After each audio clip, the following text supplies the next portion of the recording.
Welcome, everyone. This is our last meeting of the semester of the year. And so excited. We love to end semesters, years with games. So we have our game show host, game master here, Adam Sperling, who is calling in from LA. He got out of work early just to be here and lead us in a fantastic game. So I will pass it over to Adam, and then he's going to put on his shirt, bow tie, whatever show host material he has. Yes, unfortunately, you're gonna have to sit through like a half hour of me talking about reality television first. Oh Uh, yeah, we learn first but while we anyway, wait for people. to some, that's more fun, and to some, I say me. So I'm gonna pull up my presentation here, and then we will get started. Let's do this.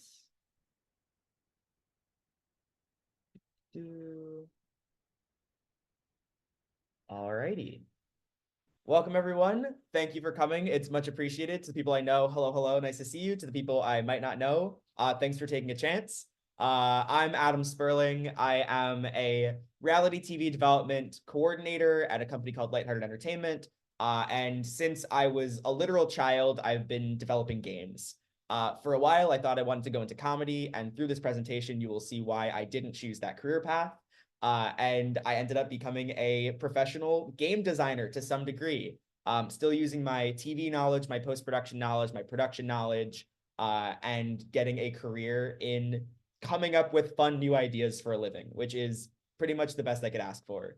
If anyone knows this reference, that you and I will be friends. But yeah, this is called the gamification of everything. I am of a firm believer in that everything can be gamified. I think that reality TV is the genre of everything being gamified, and that's why I made that my career path. So let's start in. So this is kind of childhood Adam in a nutshell. The first memory that I have is watching a show called Dog Eat Dog. I don't know if anyone remembers this show or knows this show. It's a little game show where people kind of voted each other out, almost like a smaller version of Survivor, almost like a proto Weakest Link. But my first memory ever is watching this in bed with my parents on the TV. Probably shouldn't have been watching it at age like 2 or 3. But anyway, I got hooked onto game shows. I watched, I believe, pretty much the entirety of Ken Jennings' 71, 74 game Jeopardy run when I was 4 years old. And from then, I started playing games and even creating games. So Guess Who is an awful game. It's not really a game for the most part.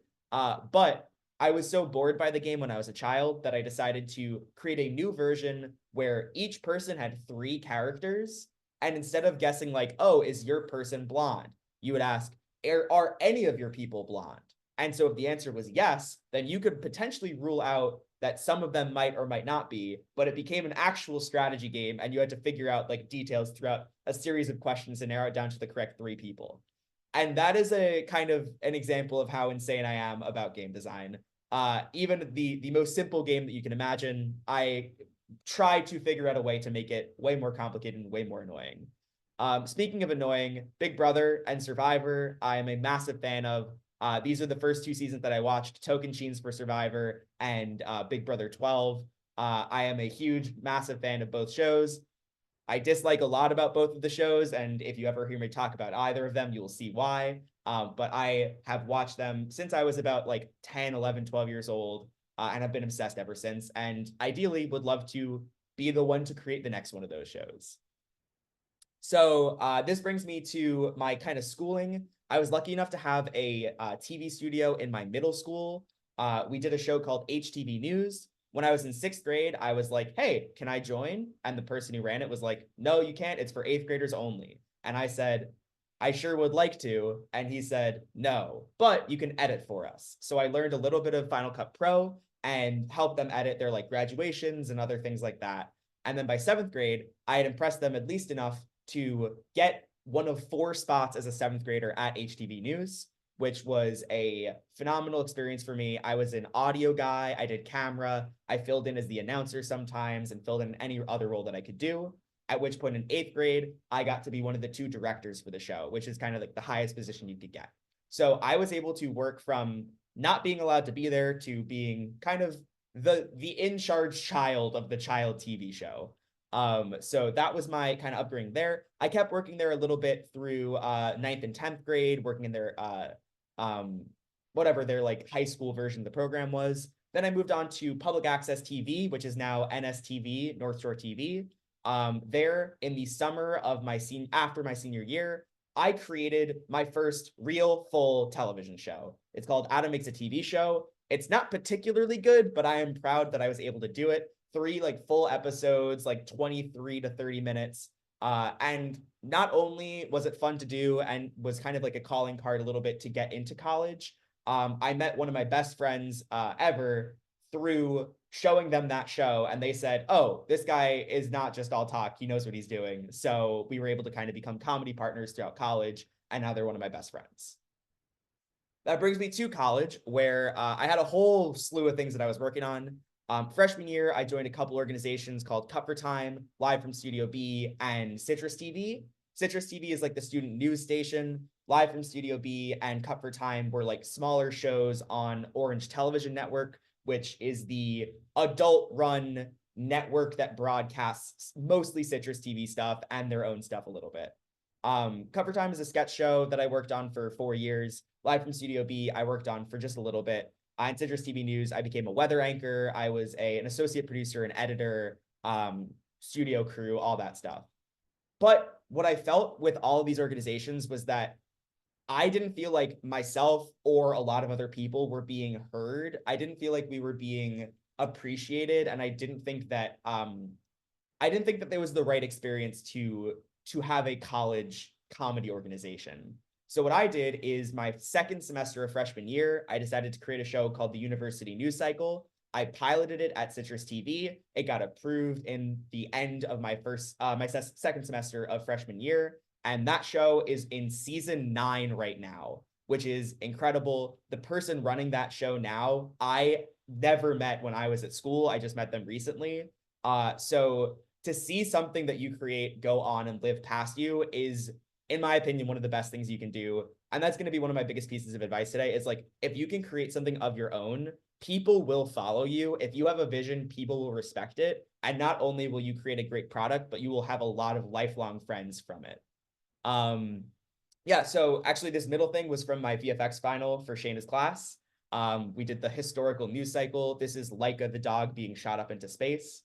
And this at the bottom is one of the game shows that I created. It was a play on Game Changer, if anyone's seen the Dropout show Game Changer. It was basically me torturing my friends with riddles.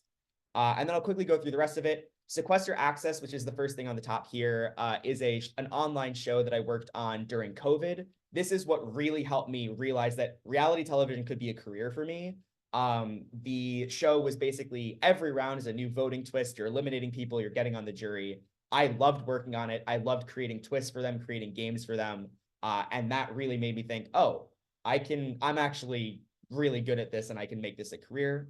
I also played in season 3 of Survivor Syracuse, which really, to no fault of the show, was the worst experience of my life. And what that did is it made me realize that being a reality TV contestant is an extremely stressful, hard to do thing. And it created a lot more empathy in me for the contestants that I would be eventually putting into shows, like my thesis project, Think Again, which is the thing on the right-hand side here. This was a 10-episode, fully original reality competition show. I had about 30 crew members and 13 cast members. Zach Meyerson met me, I believe, through this project.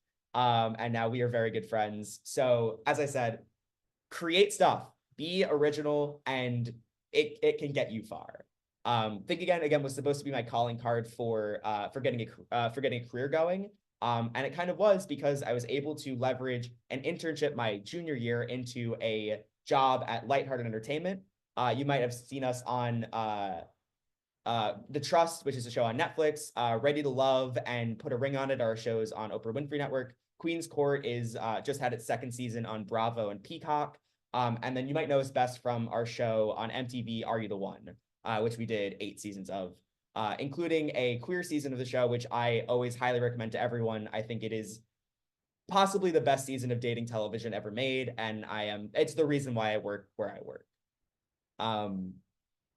It's at this moment that I will pause and open the floor for questions. Feel free to put it in the chat. I should be able to see what you guys are typing. And if not, Shayna will tell me that I'm missing out. Other than that, I will get started on development. So the development timeline, it's pretty simple. There are just a few steps that you need to figure out, and then you will understand what it means to develop a show. This is specifically for reality television, and specifically in my experience working at one company for like 2 and a bit years. So first thing you do, you come up with a new idea. Easy. I think there should be a reality show about computer mice. It's sitting in front of me. Let's do that. So then my boss, the VP of development, will approve the idea. Great. We're ready to pitch the presidents of the company. Those are Rob and Jeff for me. And then they will say, we kind of like it, but we have some notes. So then we rework the format, at which point the presidents will have to reapprove it. And then we'll go to a deck phase, which I'll talk about later. Basically, we create a PowerPoint. Once the presidents like the PowerPoint, after 4 or 5 or 6 notes passes, we go to the sizzle phase, which is a kind of a trailer made up of other people's material for the most part. Then we have several rounds of notes on sizzles. This can take upwards of a month at times. Then we have our sizzle approved, at which point we will set up pitches with networks. And then at that point, we will pitch to any network that might want the show. So we'll say, all right, Netflix seems like a good pitch for this. Peacock seems like a good pitch. And you know what? Apple TV might be buying again. Let's throw Apple TV in the mix. So we'll do that. And then network execs will see the pitch. And if they kind of like it, they'll give notes to us. And then we will change it and we'll send stuff back. And then they will pitch their bosses, who are other execs. And then their bosses like the show. So congratulations, everyone. We have an entire other slide of things that we have to do. So the network execs give us homework. They always give us homework, things we need to do to change the show to what they want it to be, because we don't know everything that's in their mind, so we're not going to get the perfect show on the first go. We get our notes in. That's new decks, new sizzles. The network, if they like it at that point, might give us a development and casting deal, which means they'll pay us a little bit of money so that we can start casting the project or start developing the project further with like a showrunner and things like that. Then our executive vice president and senior vice president will negotiate the deal.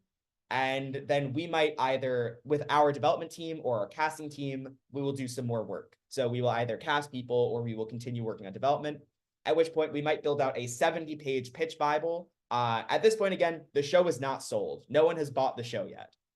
The network then now decides whether the show is worth buying, and then we wait.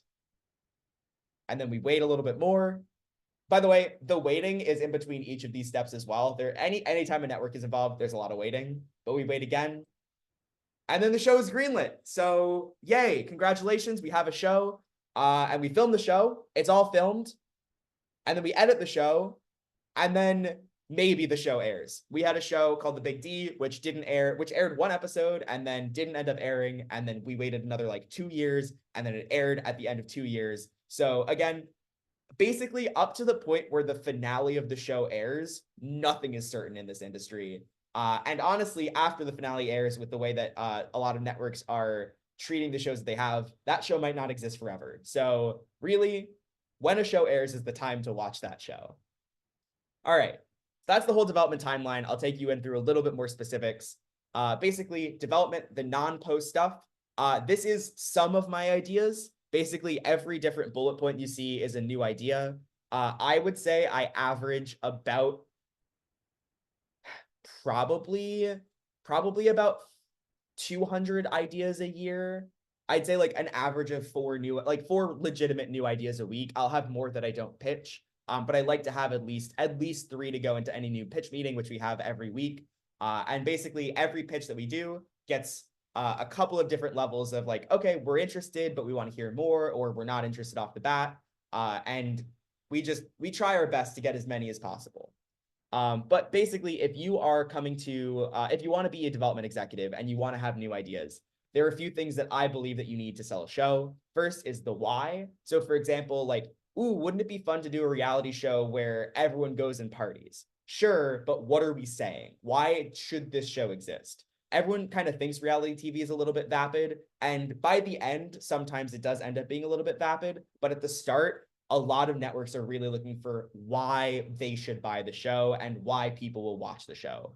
Statistics are a great way to sell that. So like, for example, 100% of people die. That's a statistic that you might be able to use to leverage into a show about death. You've got format. So that's basically the details, the way the game is played. If it's not a game, the way the show is run. Then we have location, super important. There are 100 shows on beaches right now. There are 100 shows in houses right now. How can you create a new location that's different and feels unique? A casting twist is helpful. Like, for example, we're casting 10 of the oldest people in America. That's a unique casting twist that will change the way that a viewer and a network exec reads a show. Also, what are they doing? So like, what are the things that are happening when you are when they are actually on the show? How do the format beats actually look? And then on the right-hand side here, how do you come up with a new show? I don't know. Sometimes it happens, sometimes it doesn't happen. Genuinely, it is impossible to figure out. I will have weeks where I have no ideas. I will have weeks where I have 100 ideas. My best advice is pick a random word generator and see if anything sparks you. Or look through articles, look through statistics, things like that. Try to get anything from the to sell a show and then figure out one way to like get into a new idea. Then we have pitch decks. This is the second pitch deck I ever did. This was for my internship at this company. But basically, you are looking for a few things when you're doing a pitch deck. Graphic design, which this has done very poorly. Copywriting, which this has done pretty weakly. Font choice, which this is pretty obvious and boring. Look and the copy matching. The look is kind of a little bit minimalist and the copy is a little bit minimalist, so that feels all right. And then there's a rule that I like to use, which is 3 new things on a page. I feel like this is pretty helpful for anything you're doing. If you are trying to sell someone on something, do not overwhelm them on any given page. The more you say about any given topic at first, the less the network exec or the less the person you're selling to will understand or care about what you're saying. I'll get into another deck a little bit later when we get into the non-recorded section. But for now, basically just know this is your PowerPoint of sales for the show. All right, and then we have development, the post stuff. So this is the things that you guys might be the most interested in if you're looking to go into post. Basically, there are a few main key things that I do as a development executive on the production company side. I work on scripts. So that's what we have on the left. This is a show that got sold, Ready to Love, Make a Move. This is a spinoff of our show, Ready to Love. But we basically look for new cards and then we look for clips. I'll show you guys an example of this a little bit later. But basically, this is us creating a trailer out of nothing. So we are not working from a show and then going to a trailer. We are working from the entirety of the internet and the things that we can think of in our brains and the power of After Effects to come up with a cell of a show that doesn't exist. So the way we do that is we pull clips from online. So say we're doing a dating show, we might pull clips from Love Island and Love is Blind and whatever shows feel like they're the most similar to the ones we're trying to sell. We will also use music. So we basically get to look at any music we want, usually try to find instrumentals, try to find some full songs that might work for what we call sound ups, which is just when we use the lyrics, or sorry, lyric ups, which is when we use the lyrics. We create a list of cards. So we basically write out the script of what the text will be on the trailer, like in a world where this thing, kind of like the narration from old trailers. For a while, the trend was to use narrators in these sizzles. And for basically the last few years, ever since I've been working, that has become out of vogue and we tend to just focus on cards and clips. We also might do interviews. So I have done probably 40 to 80 to 100 interviews in my time here at this company where we are talking to a specific person who is specifically related to the topic we're working on. So like if it's a dating show, we will talk to a single person who is looking for love in the particular way that we're trying to sell. Our development editor uses graphics projects. So if you were working in this job, you might want to create something from scratch, but we use a site called Pond5, which is super helpful to basically get us a template for where we want to start. And then we can customize from there. A lot of this job is trying to get our development editor working on something and not backed up, because he's kind of like the pointy end of the funnel for us, because we have 4 people who can be working on development, but 1 person who's editing on Avid. And so it's important to make sure he is working and getting stuff done at all times. Something else that I've done is work on animations on my own. So I have basically been able to utilize my post-production skills through Shayna's classes And I am not a post-production person. That is not my job. That is not in my job description. But I'm able to set myself apart a little bit by using that post-production stuff in a development way. And I think that's probably my biggest takeaway for everyone from this speech or this talk is the more you can weaponize your unique skills and the broad things that you know about this industry, the more you can make a real impact on any given role.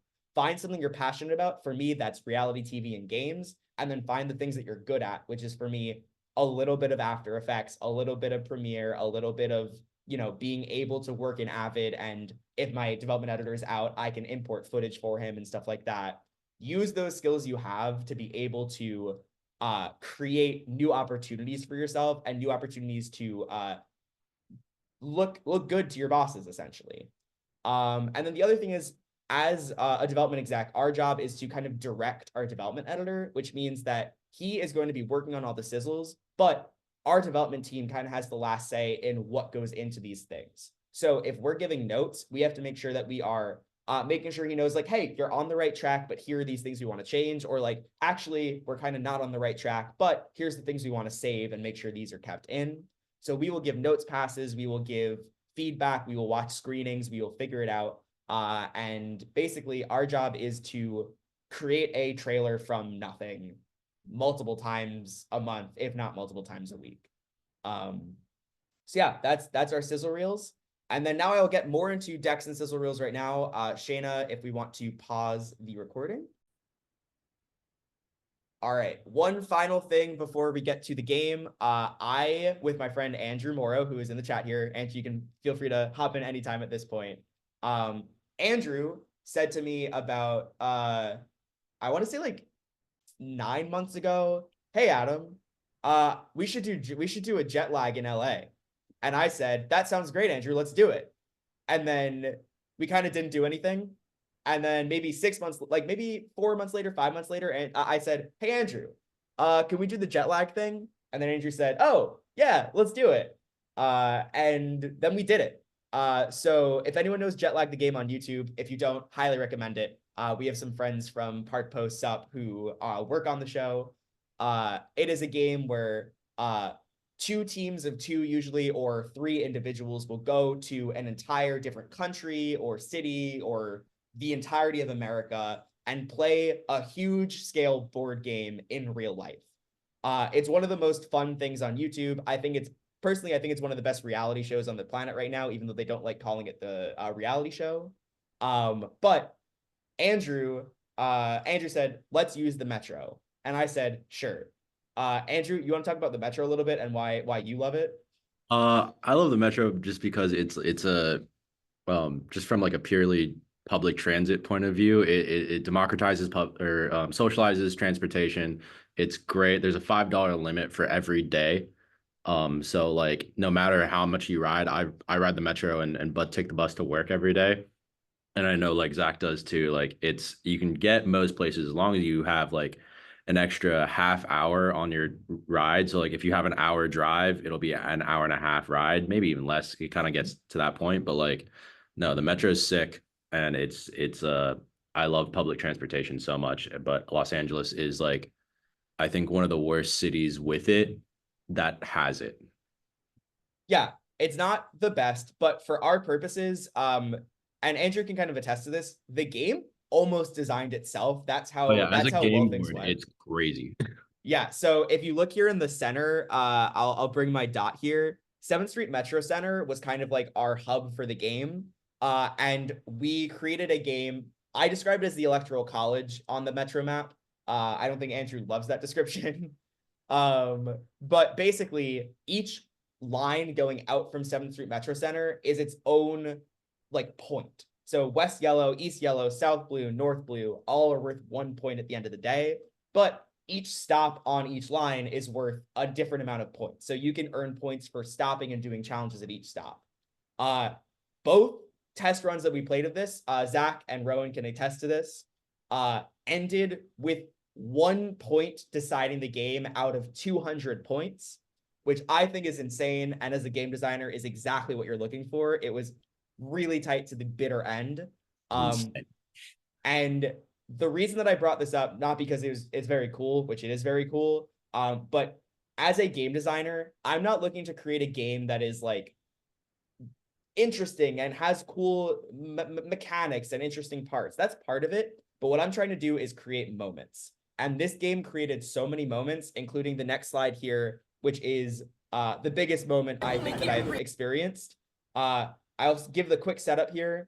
The team on the left here, these three people on the left, including Zach, they need the other team to roll a 1, a 2, a 3, or a 4 in order to win. The team on the right needs to roll a 5 or a 6 in order to win. And that is the end of the game. This is the final roll that matters, and we'll see what happens. And we'll see the reactions. Really fun. And then a 5 or a 6 will... I feel like we can sauce it. I Okay. 6s. So this is Team 2, North Hollywood and Rock Battle. I don't think we I'm have it. gonna roll. That's a 6. Holy shit! Let me see the 6. Let me see the 6. I'm going home. That is a 6. That is the most insane thing I've ever seen. crazy. So is all This that's is left is the 1 justice. point? So, that is the last thing to be applied. I'll stop it there, but that is what I live for in my career. Is I want that moment as a viewer. I want that moment as a cast member. I want that moment as a producer. The ability for games and the ability for essentially, this is a reality TV show just disguised as a real life game. You get the opportunity to create such memories. Every stop I go to on the metro now, I know 100% what challenge we played. And I didn't play the game. I just like how I was running around with everyone else playing it.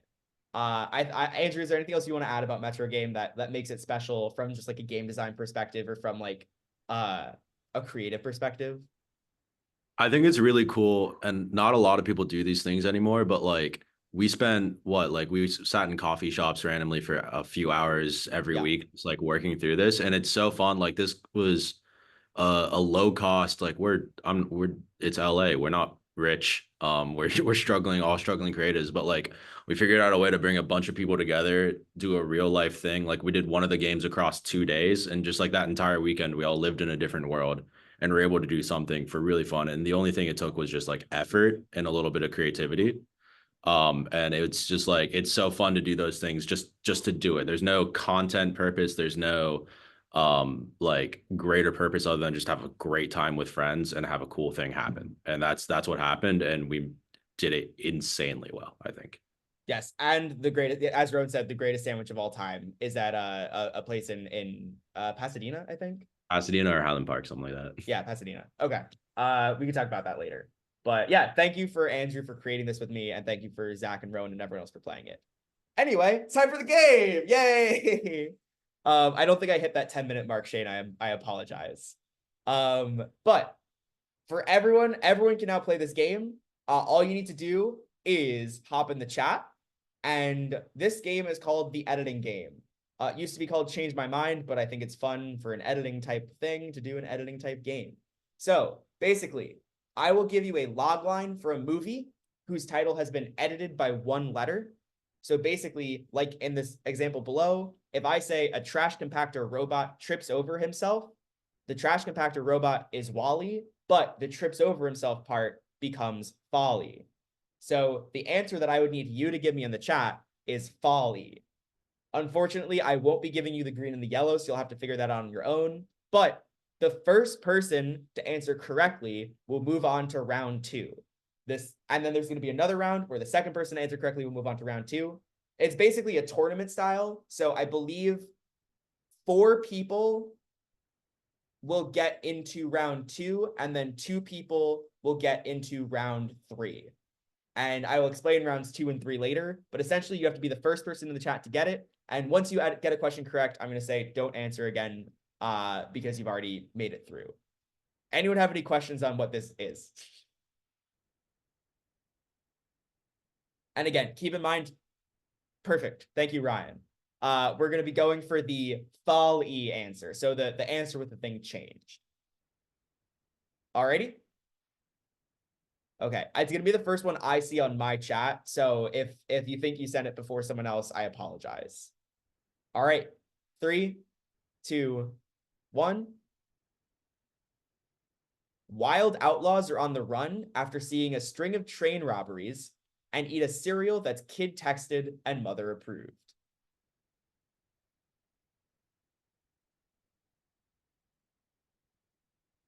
If we don't have any correct answers, I will give a hint.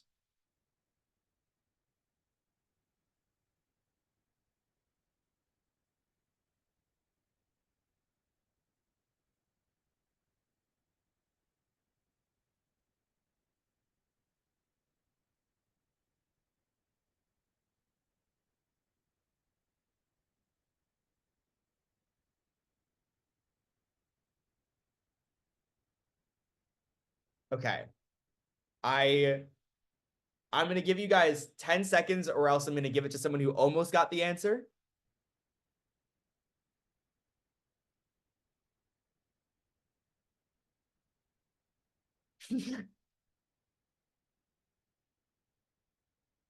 I do love the grain train robbery. That's probably my favorite answer.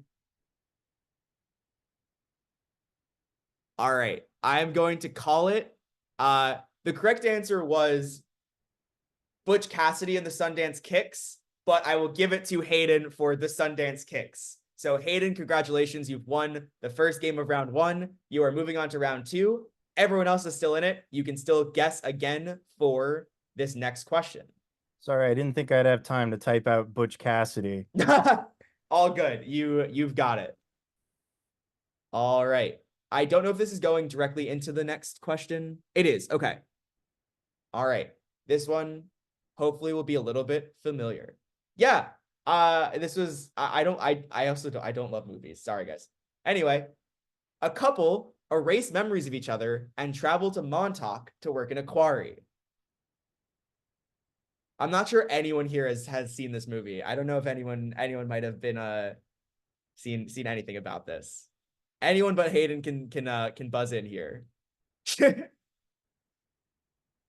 All right, Zach Meyerson, congratulations. It was Eternal Sunshine of the Spotless Mind.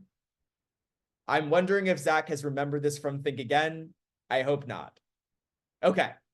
All right, guys. So everyone is now pausing for a moment because we are going to be playing Name That Quote. So I will give you the year that a quote was said and how many words are in the full quote. You will bid down from the total number of words to the lowest number in which you can think that you can guess the movie. So for example, this here below, 1997, 6 words. I will give Hayden the first guess because Hayden got the first question correct. And then I will give Zach the second bid. So Hayden will say, I think I can do it in 4 words. Zach will say, I'm going to bid 3. Hayden says, I don't think I can do it in 2, so I'm going to pass, make Zach get it. So Zach gets the quote, I'm the king. And then Zach gets it correct by saying, that's Titanic. I'm the king of the world is the full quote. Hayden, Zach, do you both understand what the game is? Yeah, I got you. Perfect. Okay. So Hayden, you will have the first bid. This movie is from 1972 and it is 9 words. So you can bid anywhere from 9 down to 1 word. Or 0 if you really think you just know the movie based on 1972. I'm gonna start at 6. Okay, Zach, your bid. I'll do 5. I'll do 5. All right, Hayden, back to you. I'll do 4. I'll let Zach? you have that one. I'll let you have that.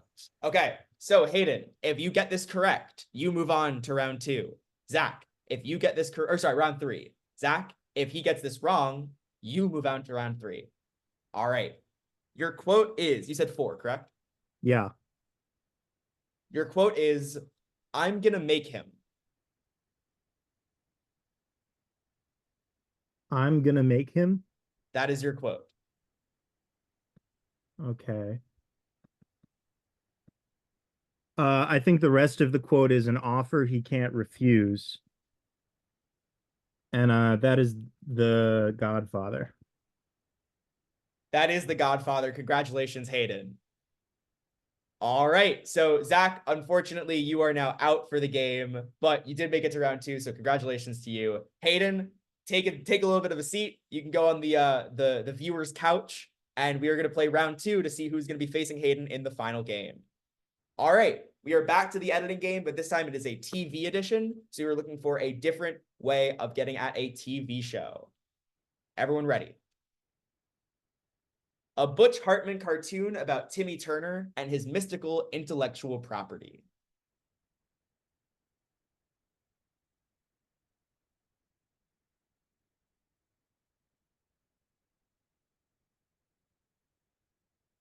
Any guesses? And we got it on the first go. Congratulations, Avery. It is... Oh, fuck. It's not that. Oh, I'm sorry. I shouldn't be cursing. Sorry, Shayna. You know what? We are going to... Oh, sorry. Andrew got it. It's The Office. What we're going to do, we're going to quickly pause, and we're going to pull up one of my many other questions in this game. That's on me. I'm dumb. I'm bad at this. We're looking for a TV show. Yes, Eric, you're correct. Okay. Here we are. Give me 1 second. TV shows. We are going to do back to game host school for me. Yes, 100%. Okay. Let's do one close to my heart. All right. Here's your clue. First one to get in the chat wins. Larry David lives his life competing in an ice sport with stones and brooms.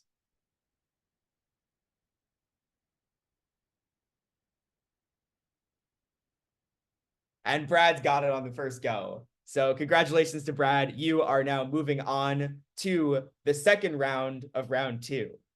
I didn't think this through. I'll be honest, I've had a lot on my plate, everyone. So I have been trying my best. I hope this is fun for someone. All right, let's go into our next one in our Canva here.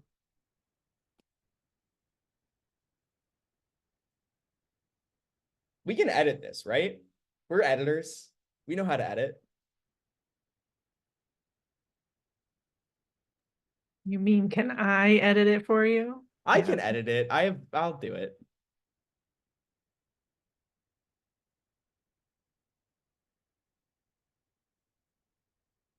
Okay. We are ready. Share screen. Here we go.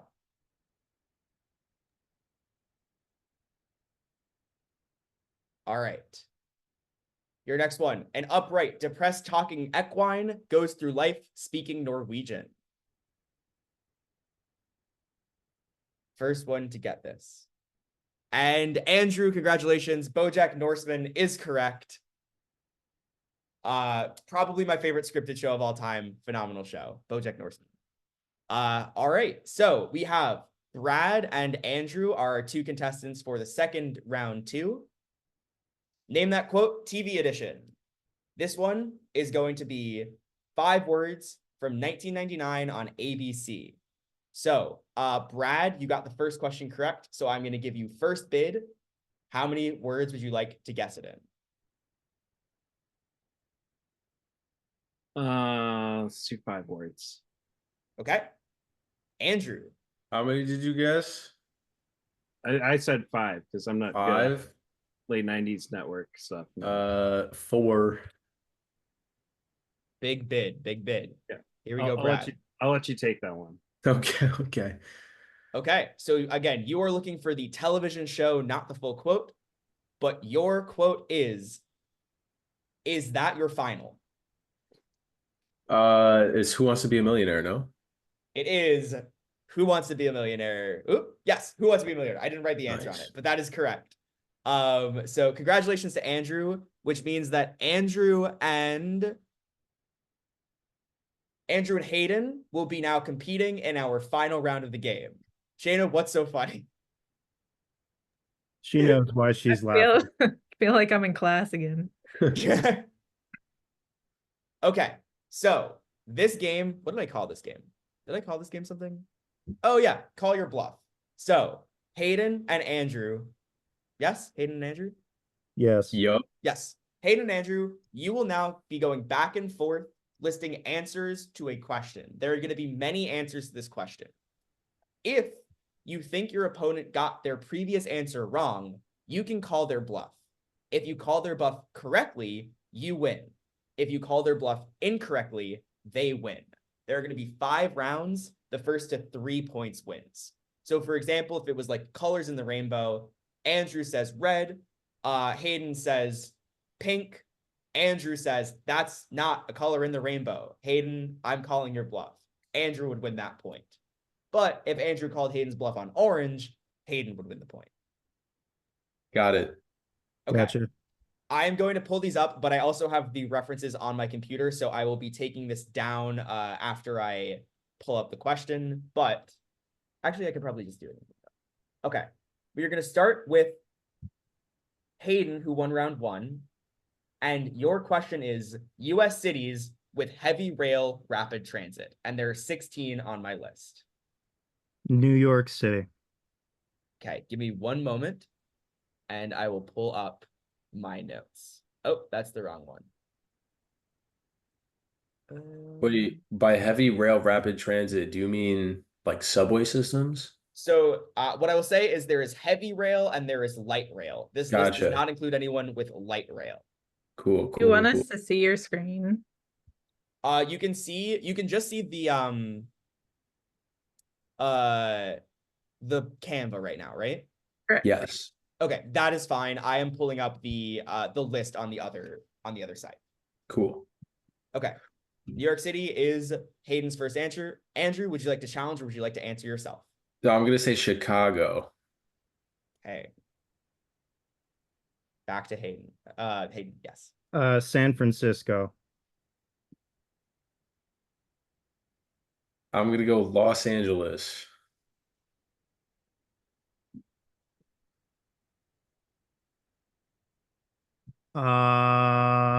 Cleveland. Cleveland? Cleveland. Cleveland? I'm just gonna say Dallas.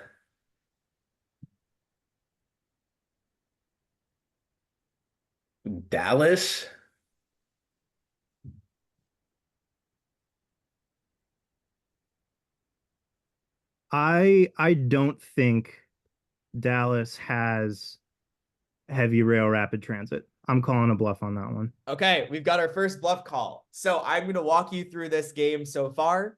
New York City does have rapid heavy rail transit. Chicago, also a correct answer. San Francisco, also a correct answer. Los Angeles, also a correct answer. Cleveland, an incorrect answer that was not called as a bluff. Dallas, also an incorrect answer, was called as a bluff. So that point goes to Hayden, correct? Yes. Okay. So Hayden, congratulations, you have 1 point.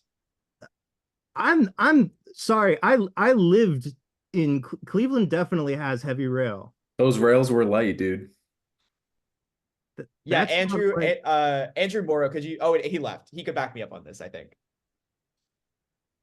Yeah, some of them have light rail. It's basically just like what's the difference? It's whether it's like on its own tracks or like whether it goes through the street, I think is the main difference. I'm okay, but I'm pretty sure Cleveland has heavy Oh, rail. no, you're totally right. I missed it on the list. You were correct. That was the correct answer. Thank you. I lived there. Shayna, I told you I was busy. All right, moving on to round 2. We are going to start now with Andrew guessing first here. You are looking for the best Oscar losers since 2020. Oh, wait, okay. So this is anyone nominated for, sorry, any Best Picture nominated film since the Oh, since 2020 2020. Okay. Oscars that has been nominated but lost Best Picture. Right, right. Um, Barbie.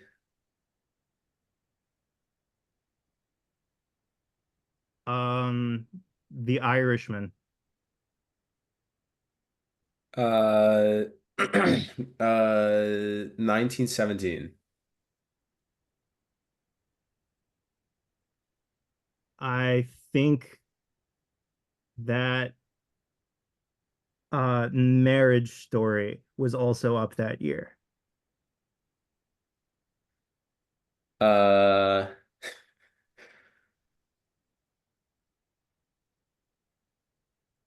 uh,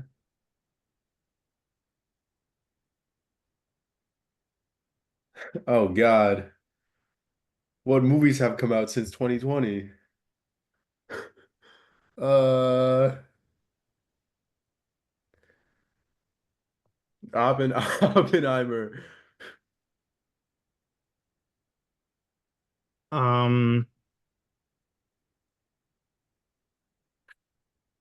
I'm mentally going through the nominees each year.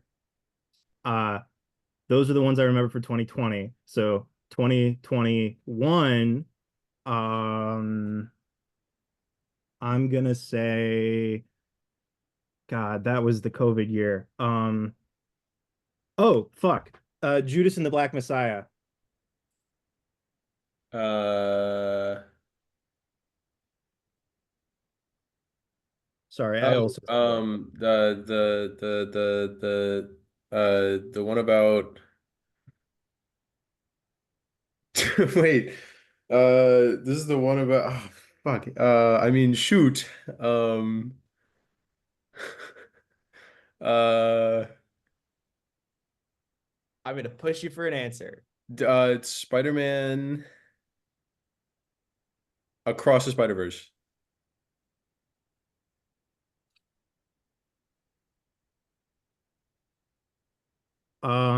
Sticking with 2021, I think Minari was also nominated that year. I haven't even heard of that movie. Uh, Harvey Oppenheimer. Everything Everywhere All at Once.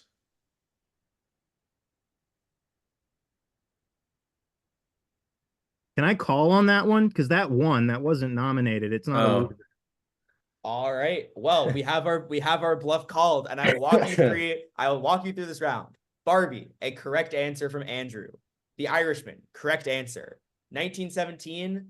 Anyone know this one? That is a Incorrect correct answer. That was a answer. 2021 nominee. Or I have it 2020 as nominee. 2019. No, it was 2020. I Wasn't have it? as the 'Cause that was the year that 2019 the 92nd Oscars. Oh, okay. I see where you're getting at. That it was the Oscars in 2020. Like it was like January 2020. Okay. Let's say that's a correct answer. Let's say Marriage Story is a correct answer. Oppenheimer was an incorrect answer because it was the best picture. I was gonna say.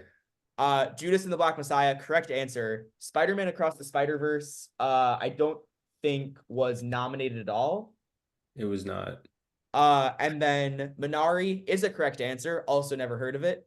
But Everything Everywhere All at Once was the winner of the Best Picture. Yeah. So is a correct challenge from Hayden, meaning Hayden now has a second point. Wonderful. All right. Round Love 3. feeling it.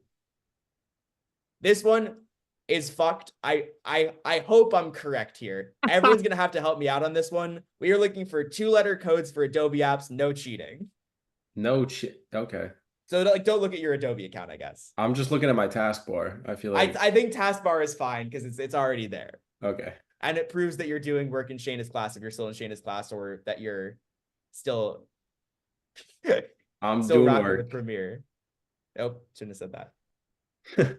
Okay, we're looking for the 2-letter codes.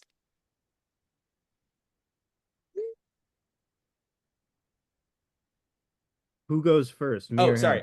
This is the third round, so I believe Hayden goes first again. Yeah.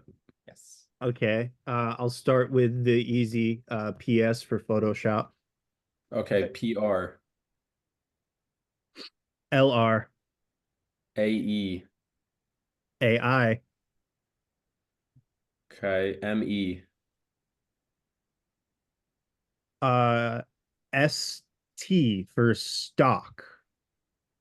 watch this, IN, ME, media encoder. I already said that, challenge. I I believe that's a valid challenge. I lost the order. HA. So that was Andrew. You challenged Hayden on that, Yeah, I already said ME. and you are correct because you already did say ME. Nice. So that is now 1 point for Andrew. It is now 2-1. We are going to round 4. This is my favorite category. It is titular filming locations of Survivor seasons. You should have one in your back pocket if you were listening earlier.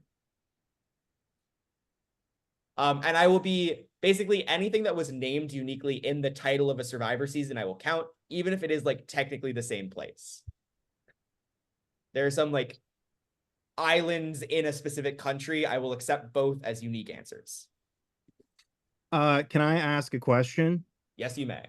It's specifically filming locations, correct? Like you're not going to count the all-stars? Correct. So it is Okay. specifically US Survivor seasons, and it's specifically the locations in the Locations. title of a season. Gotcha. All right. And I believe we are starting again with Andrew going first. I don't watch Survivor, but I'm gonna guess Hawaii. Hayden. Can I just throw a challenge on that right now? You absolutely may. And you were correct. Hawaii is not a season of Survivor. Really? That's missed Yes. opportunity. What are we doing? I don't think there are any that were in the United States. Maybe like maybe like a territory at one point. Oh. But yeah, there were many correct answers to that. But anyway, that was Hayden's third point, I believe, which gives Hayden the victory. Yay. Congratulations to Hayden. I believe Shayna said that your prize is me connecting with you on LinkedIn, which I believe I already have. Anyway, we have one more round. So if anyone would like to compete, I'm trying to see who is left here. There's 16 people here, and there are 32 options here. So we can go in order if people want to participate. I will call on you, and if I don't get an answer, I'm just gonna like pass over you. But we're looking for unique spaces on the US Monopoly board. There are like 32-ish answers. So, Zach, could you put your hand down so I can have it in an order here? But I will let you go first because now it's there on mine. Okay, so we are going to start with Zach. Shayna, you are playing. Everyone is back in the game, even if you answered before. Zach, we're looking for a space on the Monopoly board. Baltic Ave. Baltic Ave. Okay. Andrew, you're up next here on my list. Do you have an answer? Boardwalk. And everyone can challenge the person previously before them. Hayden. Park Place. Okay. Shayna. Jail. Okay. Brad. Reading Rainbow.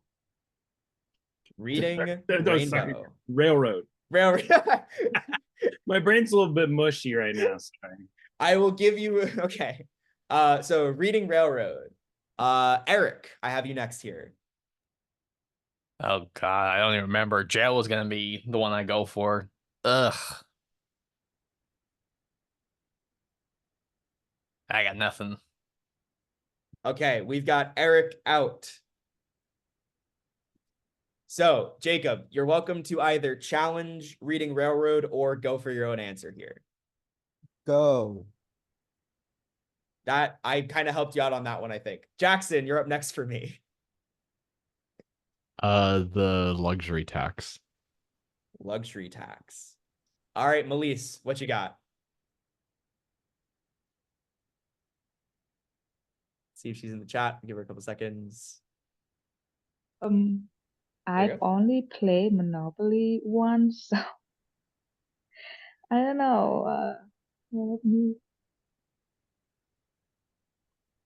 What is it? Example? And I don't know. You got things before like Baltic Avenue, Boardwalk, Park Place, Jail. Maybe they were correct, maybe they weren't. Not gonna say. Chance? Chance. All right, Patrick, you're up. Waterfall Way. Waterfall Way. Ezra. Atlantic Ave. Don't want to give too much away, but Patrick, you might have gotten lucky there. Ruben. Yeah, no, it's no. the next person can call the bluff on the previous person. I know now I haven't played the game in a while. Okay, we're gonna have Ruben bow out there. Amelia, I have you next. Isn't there like a food court or something like that in Monopoly? We're going Or with I'm like misremembering. food court. Yeah. Okay. Next on my list here is Ryan. Okay, we're getting away with food court as well. St. Charles Place. All right, Kimberly, I have you next here. Free parking. Free parking. Okay, I'm at the end here of my list. I think everyone has gone. We could go another round, but I feel like we're just gonna be forgetting the rest of the names of the Monopoly pieces. So I'm just gonna say congratulations. Oh, Ryan. Someone said Mediterranean Ave. No one has said Mediterranean Ave. Okay. We can go around another time. I think it's gonna be a little bit more boring. But there should be a food court on Monopoly. I agree. It is late as well. Okay. So I will call the game at that. I will end my presentation here.